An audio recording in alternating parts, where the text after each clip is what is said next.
Bonjour à tous. Aujourd'hui, nous allons parler de 20 erreurs courantes à ne pas commettre en français.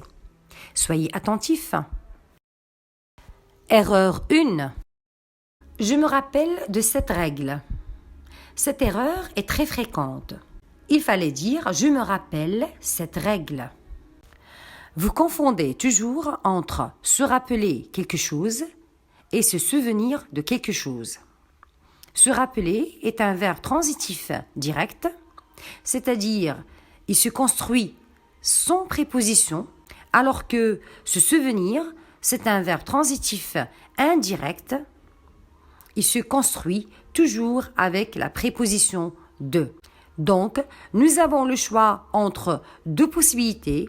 Soit je dis « je me rappelle cette règle » ou bien « je me souviens de cette règle ».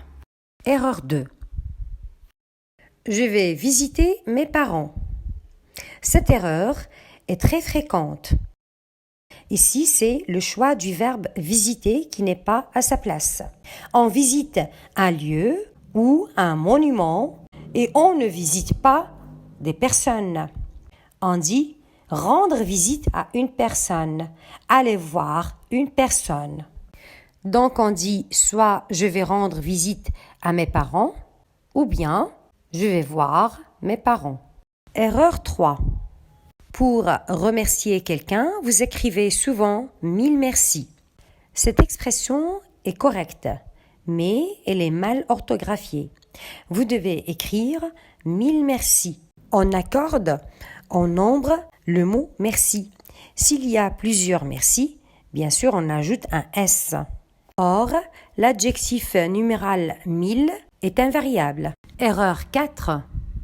L'expression « je peux demander une question ». C'est une erreur très fréquente. Nous devons dire « je peux poser une question ». Vous devez utiliser le verbe « poser » au lieu de « demander ». En français, on ne peut pas dire l'expression « demander une question » parce que « demander » est incompatible avec le mot « question ». Erreur 5. Vous écrivez souvent « je voudrais faire partie du groupe ».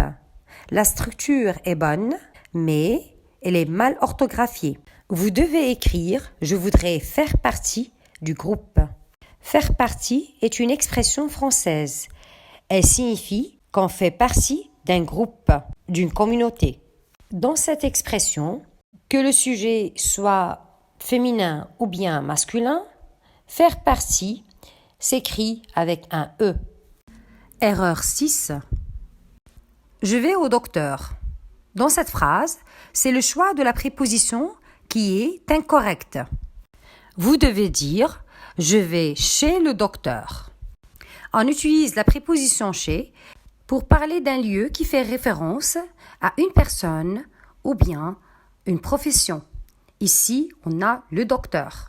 En français, on utilise « à » et ses contractions avec un nom de lieu inanimé. Autrement dit, un lieu qui ne désigne pas une personne. Par exemple, la mairie, l'hôpital, le cabinet médical, etc. Exemple, je vais au cinéma. Erreur 7. Souvent, vous écrivez « vos vidéos m'ont permis de progresser en français ». Ici, l'erreur porte sur l'accord du participe passé. Vous devez écrire « vos vidéos m'ont permis de progresser en français ». Dans cette phrase, nous avons l'auxiliaire « avoir ». S'il y a l'accord, il faut voir l'emplacement du COD. Si le COD est placé avant l'auxiliaire, il y aura bien sûr l'accord. S'il est après l'auxiliaire, pas d'accord. Posez la question « vos vidéos m'ont permis quoi ?» La réponse « de progresser en français ». Donc le COD est placé après l'auxiliaire avoir. Erreur 8. Souvent des personnes disent « je fais beaucoup des erreurs » alors qu'il faut dire « je fais beaucoup d'erreurs ». Si vous voulez exprimer une quantité, vous devez utiliser beaucoup de ou bien beaucoup de apostrophe devant une voyelle. Erreur 9. Une erreur qui est fréquente, c'est vite. Vous devez dire c'est rapide. Vous vous trompez souvent entre vite et rapide. Vite, c'est un adverbe, s'utilise après un verbe. Il parle vite, par exemple. Rapide, c'est un adjectif, s'utilise après un nom ou un verbe d'état. Comme être, sembler, paraître. Par exemple, cette voiture est rapide. Erreur 10. J'écoute et je lis en même temps. Dans cette phrase, c'est la structure en même temps qui est incorrecte. Vous devez dire « j'écoute et je lis en même temps ». Pour parler de deux actions qui se passent simultanément, c'est-à-dire en même temps, vous dites « en même temps ». On peut dire aussi « j'écoute et je lis au même moment ».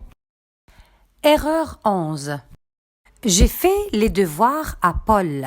Cette phrase, c'est le choix de la préposition qui est incorrecte. Vous devez dire « j'ai fait les devoirs de Paul ». Utilise la préposition de lorsqu'elle est placée entre deux noms. Ici, le nom devoir et le nom propre Paul. On utilise la préposition à pour exprimer l'appartenance. Elle s'utilise après le verbe être ou bien appartenir ou devant un pronom tonique. Exemple, cette voiture est à moi. Erreur 12.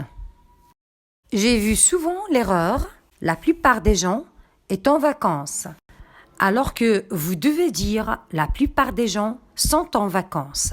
Si la plupart est suivi d'un complément, alors le verbe s'accorde avec ce complément.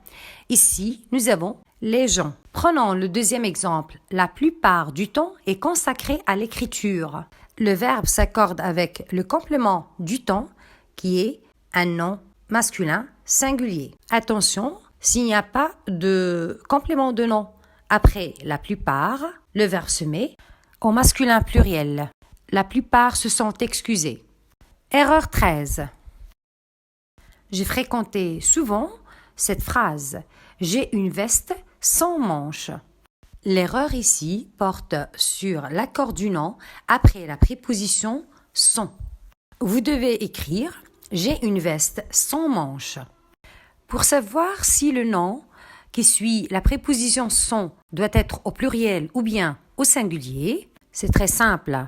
Demandez-vous si une veste a une manche ou bien deux manches. Alors, une veste a deux manches, donc on met un S. Erreur 14. Dans la phrase « c'est moi qui ai gagné », l'erreur porte sur l'accord du verbe. Il fallait dire « c'est moi qui ai gagné ». Dans cette phrase « c'est moi qui ai gagné », le sujet est moi. Il remplace la première personne du singulier « je ». Le verbe doit être conjugué à la première personne du singulier. Après la structure « c'est moi »,« toi »,« lui »,« nous », le verbe s'accorde avec le pronom. Par exemple, « c'est nous qui avons gagné ». Erreur 15. Elle s'est lavé les mains. Dans cette phrase, l'erreur porte sur l'accord du participe passé. Vous devez écrire « elle s'est lavé les mains ». Puisque nous avons un COD après le verbe pronominal, vous ne devez pas accorder le participe passé. Erreur 16. Elle s'est faite couper les cheveux. Cette phrase est incorrecte. Il faut dire « elle s'est fait couper les cheveux ». Quand le participe passé est suivi d'un infinitif, il est invariable. Erreur 17. Pour me dire bonjour, vous dites souvent « j'espère que tu es bien ». Cette phrase est correcte, mais elle doit être utilisée dans un autre contexte. Il fallait dire « j'espère que tu vas bien ». Pour saluer quelqu'un, on utilise toujours le verbe « aller ». Demander si cette personne est en bonne santé. Par exemple, on va demander « Bonjour, comment allez-vous ? Ça va, merci, et vous ?» Par contre, si on demande « Tu es bien ?» a deux significations. Soit vous demandez si la personne se sent bien, soit vous lui demandez si elle est bien installée. Erreur 18. Le lundi prochain, je pars en vacances. Vous faites souvent des erreurs quand vous parlez de la date. Ici, il faut dire « lundi prochain, je pars en vacances ». On ne met pas d'article devant un jour de la semaine. Vous pouvez mettre l'article devant une date en 2 cas précis. Pour exprimer une habitude, le lundi, je fais du sport. C'est-à-dire, tous les lundis, je fais du sport. Pour une date précise avec le numéro du jour. Par exemple, le 10 février, je pars en vacances. Erreur 19. Merci pour m'aider en français. Dans cette phrase, l'erreur porte encore sur la préposition. Il faut dire « merci de m'aider en français ». Après « merci », quand vous avez un verbe à l'infinitif, vous devez toujours utiliser la préposition « de ». Par contre, quand vous avez un nom ou bien un infinitif passé, vous avez le choix entre « de » et « pour ». Vous pouvez dire « merci de m'avoir aidé »,« merci pour m'avoir aidé ». Erreur 20. Je ne fais pas des erreurs. Ici, l'erreur porte sur l'article « des ». Il faut dire « je ne fais pas d'erreurs ». À la forme affirmative, je dois dire « je fais des erreurs ». Mais à la forme négative, les articles indéfinis « un »,« une »,« des » se transforment en « de » et des apostrophes devant voyelles. Je ne fais pas d'erreurs. Voilà, j'espère avec ces explications, vous ne commettez plus ces erreurs. Veuillez liker, commenter, partager et vous abonner.